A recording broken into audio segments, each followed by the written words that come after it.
Hi everyone, সবার কি অবস্থা? সকাল সকাল উঠে আমি কোচিংয়ে চলে গিয়েছিলাম। কোচিং থেকে এখন বাসায় চলে এসেছি। বাসায় চলে এসে ব্যাগ রেখে দিয়েছি। ব্যাগ রেখে চা বানাতে চলে এসেছি। সকালে নাস্তা চা আর কেক খেয়েছি। তো কেক এখন আম্মু রান্না বান্না করতেছে, ওরা একটু ভিডিও নিচ্ছে। এখানে মাছ রান্না করবে আলু আর সিম দিয়ে। আর এখানে সিম ভাজি করেছে। তারপর পড়তে বসে গিয়েছি। পড়া শেষ করে এখন আম্মু আম কেটে দিচ্ছে, আম খাবো। আর এইভাবে আম কাটলে দেখতে অনেক সুন্দর লাগে, অনেক সুন্দর লাগতেছে দেখতে। তো এখন গোসল টোসল করে নামাজ পড়ে দুপুরে খাবার খেয়ে নিচ্ছি। আর সন্ধ্যাবেলা বাইরে একটু হাঁটতে গিয়েছিলাম।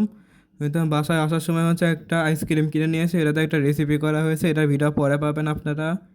আর এই আইসক্রিমের কাপে আম্মু আম কাটছিল, দেখতে অনেক সুন্দর লাগতেছিল, অনেক সুন্দর লাগতেছে দেখতে।